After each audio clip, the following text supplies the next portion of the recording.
Hello children. हमारे आज के वीडियो में हम कुछ न्यूमेरिकल सॉल्व करेंगे। जब कैपेसिटर को बैटरी से कनेक्ट किया जाता है तो किस कैपेसिटर में कितना चार्ज जमा हो जाता है, किस कैपेसिटर के पास कितना वोल्टेज होता है, किस कैपेसिटर के पास कितना चार्ज होता है, यानी कि कैपेसिटर के सर्किट्स को हम सॉल्व करेंगे। तो चिल्ड्रन, ये है बेसिक सर्किट। 2 फैरेड का कैपेसिटर और 1 फैरेड का कैपेसिटर है और यहाँ 4 वोल्ट है। आपको इन दोनों का चार्ज भी निकालना है और इन दोनों का वोल्टेज भी निकालना है। तो चिल्ड्रन, ये दोनों सीरीज में है। सीरीज में वोल्टेज डिवाइड हो जाता है, तो इसके पास वोल्टेज मान लेते हैं V1 है और इसके पास वोल्टेज V2 है।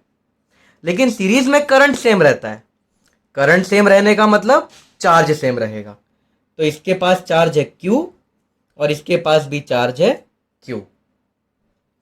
तो दोनों के हमने कैपेसिटेंस लिख लिया, दोनों के वोल्टेज लिख लिए और दोनों के चार्ज Q। अब चिल्ड्रन, इसका वोल्टेज और इसका वोल्टेज मिला के तो 4 वोल्ट होना चाहिए, करेक्ट। 4 वोल्ट है, इन दोनों में डिस्ट्रीब्यूट होना चाहिए। तो 4 volt is equals to V1 plus V2।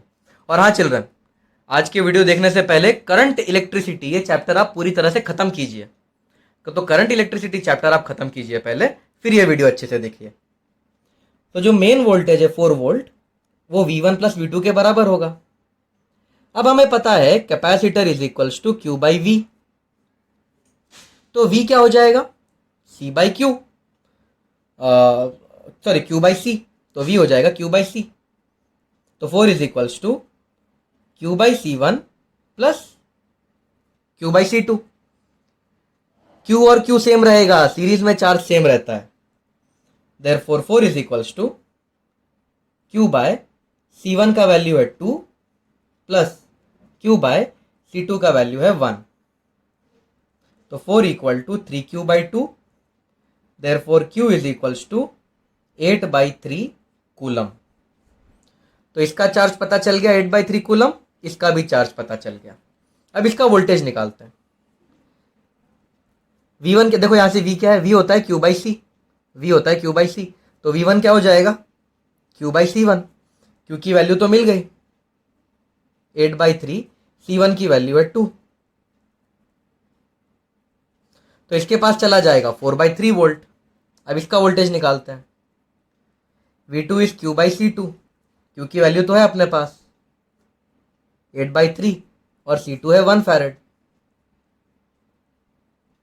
तो 4 वोल्ट में से 4 बाई 3 इसके पास चला गया, 8 बाई 3 इसके पास चला गया। 4 बाई 3 8 बाई 3 ऐड करो, 12 बाई 3 हो जाएगा। 12 बाई 3 मतलब 4। देखो आ गया 4 वोल्ट, मतलब अपना आंसर करेक्ट है। तो फाइनल आंसर होगा, दोनों के पास चार्ज है 8 बाई 3 और इसके पास वोल्टेज है 4 बाई 3, इसके पास वोल्टेज है 8 बाई 3। ये फाइनल आंसर है। नेक्स्ट क्वेश्चन चिल्ड्रन, इन तीनों कैपेसिटर का चार्ज ढूंढना है और इन तीनों कैपेसिटर का वोल्टेज ढूंढना है। तो सबसे पहले ये 1 माइक्रोफैरेड और 2 माइक्रोफैरेड ये पैरेलल में है, तो ये मिलके क्या हो जाएंगे? 3 माइक्रोफैरेड। तो ऑलरेडी एक 3 माइक्रोफैरेड है और ये दोनों बन जाएंगे 3 माइक्रोफैरेड और ये है 5 वोल्ट। तो चलो ना, अब ये क्वेश्चन अभी अभी हमने जो पिछला क्वेश्चन सॉल्व किया उस जैसा हो गया, बस 2 कैपेसिटर बचे। तो इस क्वेश्चन को तो सॉल्व करना हमें आता है। चार्ज होगा QQ, वोल्टेज होगा V1 V2 और V1 प्लस V2 5 वोल्ट होगा। तो यहां लिख देता हूं V1 प्लस V2 5 वोल्ट होगा। अब V1 क्या होता है? Q by C1, V2 Q by C2 और ये मिला के 5 वोल्ट हो गए। Q बाय C1 की वैल्यू है 3 माइक्रोफैरेड, 3 माइक्रोफैरेड प्लस C2 की वैल्यू भी 3 माइक्रोफैरेड है। तो ये हो जाएगा 2Q upon 3 into 10 to the power minus 6 is equals to 5। Therefore Q कितना हो जाएगा? Q हो जाएगा 15 डिवाइड बाई 2, यानी कि 7.5 into 10 to the power minus 6 coulomb. तो इतना चार्ज इन दोनों के पास है। तो इसका चार्ज पता चल गया, इसका चार्ज पता चल गया। पर ये 3 माइक्रोफैरड आया कहां से? ये 3 माइक्रोफैरड तो ये है। तो इस 3 माइक्रोफैरड का चार्ज पता चल चुका है। कितना है? 7.5 इंटू 10 टू द पावर -6। तो इसका चार्ज मैं लिख देता हूं। The charge of this 3 microfarad is 7.5 into 10 to the power -6 coulomb. अब इसका चार्ज मिल गया, इसका कैपेसिटर पता है, तो इसका वोल्टेज भी मिल जाएगा। वोल्टेज ऑफ 3 माइक्रोफैरड, इसका वोल्टेज इज इक्वल्स टू इसका चार्ज अपॉन इसका capacitance. Charge of 3 microfarad upon capacitance of 3 microfarad which is equals to कितना चार्ज है चिल्ड्रन इसके पास? 7.5 into 10 to the power -6 upon capacitance कितना है? 3 माइक्रोफैरड। तो ये हो जाएगा 2.5 वोल्ट। तो इसका मुझे चार्ज भी पता चल गया, इसका वोल्टेज भी पता चल गया। तो चिल्ड्रन 5 में से 2.5 वोल्ट इसके पास गया। तो इन दोनों के पास कितना आएगा? 5 में से 2.5 यहां चला गया है। ये दोनों पैरेलल में है चिल्ड्रन। पैरेलल में वोल्टेज सेम होता है। इसके पास 2.5 वोल्ट आ गया, 5 में से 2.5 वोल्ट इसके पास आ गया, तो इसके पास कितना आया होगा? 2.5 वोल्ट। ये किससे बना है? ये बना है इन दोनों से। तो इन दोनों के पास भी 2.5 वोल्ट ही होगा, क्योंकि पैरेलल में वोल्टेज सेम होता है। करंट इलेक्ट्रिसिटी में मैंने अच्छे से पढ़ाया है, तो फिर से आप देखो करंट इलेक्ट्रिसिटी के वीडियोस, अगर ये समझ में नहीं आ रहा है तो। अगर इसके पास 2.5 वोल्ट है तो इन दोनों के पास भी 2.5 वोल्ट है। तो मुझे वोल्टेज ऑफ 1 माइक्रोफैरड भी पता चल गया, 2.5 वोल्ट। मुझे वोल्टेज ऑफ 2 माइक्रोफैरड भी पता चल गया। अब इसका चार्ज पता है, इसका वोल्टेज पता है, तो इसका कैपेसिटेंस, इसका कैपेसिटेंस भी पता है, सॉरी, इसका कैपेसिटेंस पता है, इसका वोल्टेज पता है, तो इसका चार्ज पता चल जाएगा। चार्ज ऑफ 1 माइक्रोफैरड, चार्ज का क्या फॉर्मूला हो जाएगा चिल्ड्रन? ये देखो, C equal to Q by V। Charge का फॉर्मूला CV। तो बस इस C और इस V को मल्टीप्लाई करना है, C into V। Okay, similarly C into V, C into V। तो इसका चार्ज निकालते हैं। What is charge of 1 microfarad? C की वैल्यू है 1 माइक्रोफैरड और वोल्टेज है 2.5, तो हो जाएगा 2.5 माइक्रोफैरड। तो इसके पास आ गया 2.5 माइक्रोफैरड। अब इसके लिए निकालते हैं इसके पास कितना चार्ज है। The charge of 2 microfarad is, capacitance है 2 माइक्रोफैरड और वोल्टेज है 2.5, तो ये हो गया 5 माइक्रोकूलम। तो हमें हर एक का चार्ज और हर एक का वोल्टेज मिल गया। 6 आंसर होने चाहिए, 1 2 3 4 5 6 आंसर। हर एक का चार्ज और हर एक का वोल्टेज हमें मिल गया है। चिल्ड्रन, अगला सर्किट थोड़ा सा कॉम्प्लिकेटेड है, आप देख सकते हो, इट्स अ कॉम्प्लिकेटेड सर्किट। तो इस पे अगर आप नॉर्मल तरीके से करोगे तो क्वेश्चन थोड़ा बड़ा हो जाएगा। आंसर आएगा जरूर, पर क्वेश्चन थोड़ा सा बड़ा हो जाएगा। मुझे हर एक का वोल्टेज और हर एक का चार्ज चाहिए। इसके पास कितना वोल्टेज है, इसके पास कितना वोल्टेज है, इसके पास हर एक का वोल्टेज चाहिए और हर एक का चार्ज चाहिए। तो चिल्ड्रन, मैं इस्तेमाल करूंगा KCL। मैंने करंट इलेक्ट्रिसिटी में KCL सिखाया है। अगर आपको KCL नहीं आता है तो पहले आप करंट इलेक्ट्रिसिटी पे जाओ और KCL सीखो, उसके बाद ये क्वेश्चन पे आते हैं। तो चिल्ड्रन, KCL के लिए हमें 2 नोड्स चाहिए। ये है वो 2 नोड्स। इस नोड का वोल्टेज रख देता हूं X और दूसरे नोड को हम कर देते हैं ग्राउंड।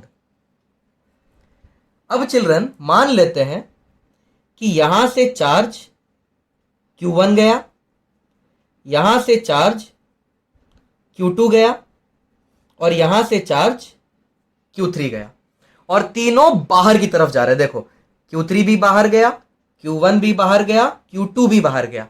मैंने आपको KCL का एक बढ़िया शॉर्टकट बताया था, सारे करंट्स को बाहर मान लो। सेम टू सेम यहां भी करेंगे, सारे चार्ज को बाहर मान लो। और चिल्ड्रन ये 3 माइक्रोफैरेड और 6 माइक्रोफैरेड सीरीज में है, तो इस 3 और 6 को सीरीज में करेंगे तो आंसर क्या आएगा? 2 माइक्रोफैरेड। ऐड करके 9 मत बोल देना, रजिस्टर नहीं है ये। तो ये 2 माइक्रोफैरेड, ये 2 माइक्रोफैरेड, ये 4 माइक्रोफैरेड और ये 10 वोल्ट। इस टाइप की सिचुएशन हो गई है। अब चिल्ड्रन हमें पता है इस नोड से बाहर कितने चार्जेस जा रहे हैं? Q1, Q2 और Q3, तीनों बाहर जा रहे हैं। KCL बोलता है जितने चार्ज बाहर जा रहे हैं उतने चार्ज अंदर भी आने चाहिए। तो अंदर कितना चार्ज आ रहा है? कुछ नहीं। अब कुछ बच्चे बोलेंगे सर तीनों बाहर जा रहे हैं।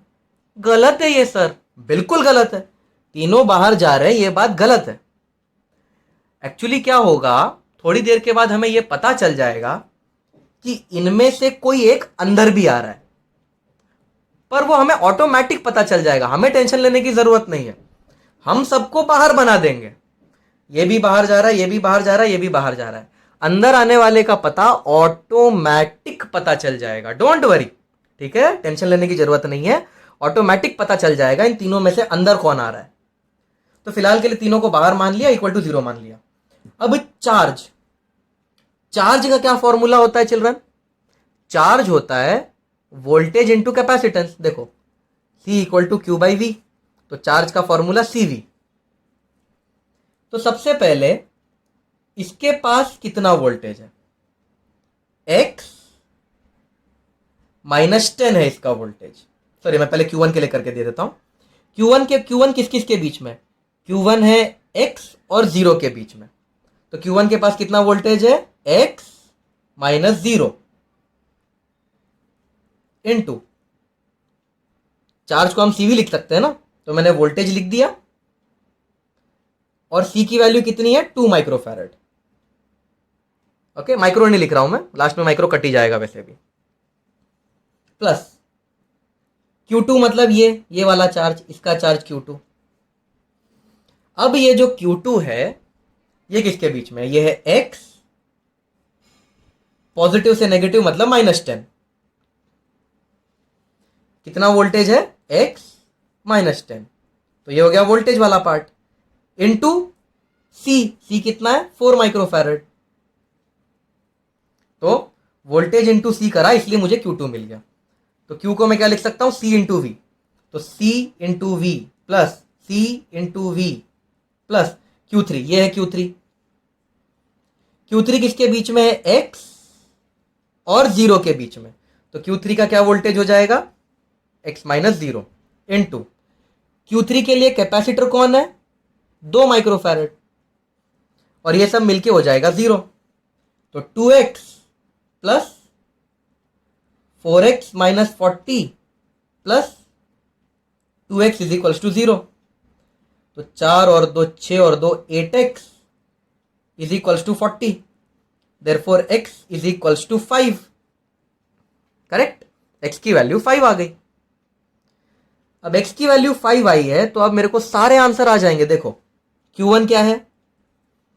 Q1 है, Q1 is between x -0। Q1 है x -0, देखो ना, Q1 है x -0 इंटू 2। तो Q1 की वैल्यू है, x की वैल्यू 5 है, 10 माइक्रोकूलम। ये माइक्रो है, ध्यान रखना, इसलिए माइक्रोकूलम। तो इसका चार्ज हमें मिल गया 10 माइक्रोकूलम। करेक्ट। अब Q2 की वैल्यू निकालते हैं। Q2 है x -10 इंटू 4। x की वैल्यू तो 5 है, 5 -10 करोगे तो -5 इंटू 4, तो -20 माइक्रोकूलम। चिल्ड्रन यहां पे -20 आया है, मतलब Q2 बाहर नहीं, Q2 अंदर जा रहा है। तो ये जो Q2 है ये एक्चुअली इस तरह से इधर जा रहा होगा। माइनस आया मतलब इसकी डायरेक्शन गलत है। तो चिल्ड्रन मैंने आपको पहले ही बोला था ऑटोमेटिक पता चल जाएगा कौन अंदर जा रहा है कौन बाहर जा रहा है। Q1 का डायरेक्शन बराबर है, Q1 यहां से यहीं गया होगा, Q2 यहां नहीं जा रहा, Q2 इस तरफ आ रहा है। ओके, तो इसका भी चार्ज मिल गया। इसके पास 20 -20 मतलब क्या, बस ये डायरेक्शन गलत है ना। इसके पास 20 माइक्रोकूलम, इसके पास 10 माइक्रोकूलम। अब इसके पास निकालते हैं Q3 की क्या वैल्यू है। Q3 की वैल्यू है x - 0 × 2 यानी कि 10 माइक्रोकूलम। तो इन दोनों के पास 10 माइक्रोकूलम है क्योंकि सीरीज में चार्ज सेम रहता है। तो इसके पास भी 10 माइक्रोकूलम, इसके पास भी 10 माइक्रोकूलम। अब आपको हर एक का कैपेसिटेंस पता है, आपको हर एक का वोल्टेज पता है, सॉरी, और आपको हर एक का चार्ज पता है, sorry I am really sorry, आपको हर एक का कैपेसिटेंस पता है और आपको हर एक का चार्ज पता है। तो आप हर एक का वोल्टेज निकाल सकते हो। अगर मैं इसका वोल्टेज निकालूं, वोल्टेज ऑफ 3 माइक्रोफैरड, तो वो निकाल देता हूं। वोल्टेज ऑफ 3 माइक्रोफैरड, वोल्टेज होता है charge of 3 microfarad upon capacitance of 3 microfarad. अब इसके पास चार्ज कितना है 10 माइक्रोकूलम अपॉन इसका कैपेसिटेंस कितना है 3 माइक्रोफैरड। तो वोल्टेज कितना हो जाएगा 10/3। तो जिस तरह से इसका वोल्टेज मिला है इसका भी वोल्टेज मिलेगा, इसका भी वोल्टेज मिलेगा, सबका वोल्टेज मिल जाएगा। तो इस तरह से आपको हर एक का वोल्टेज मिल जाएगा। आपको हर एक का कैपेसिटेंस पता है, हर एक का चार्ज पता है, अब हर एक का वोल्टेज आप निकालते रहो इस तरीके से। एक और क्वेश्चन करते हैं केसीएल पे ताकि आपको थोड़ा और कॉन्फिडेंस आए। ये 10 वोल्ट है, ये 7 वोल्ट है, ये ग्राउंड है, 1 फैरड, 2 फैरड, 3 फैरड। आपको यहां का वोल्टेज निकालना है। ओके, तो मान लेते हैं या इसके पास गया चार्ज Q1, इसके पास चार्ज गया Q2 और इसके पास चार्ज गया Q3। तीनों चार्जेस को हमने बाहर निकाल दिया और हमें पता है Q1 + Q2 + Q3 बाहर जाने वाले चार्ज इक्वल टू अंदर आने वाले चार्ज। अब Q1 क्या होगा V माइनस, देखो चार्ज क्या होता है CV, तो C है 1 और कितने वोल्टेज के बीच में है ये V - 10 प्लस Q2 क्या हो जाएगा CV, Q2 के लिए C है 2 और वोल्टेज है V - 7 प्लस Q3 हो जाएगा V - 0 × 3 = 0। तो V - 10 plus 2V - 14 plus 3V = 0। 3 और 2 5 और 1 6, 6V = 24। तो V = 4 वोल्ट। तो ये पॉइंट 4 वोल्ट पे है। अब आपको Q1 निकालना है, ये है Q1।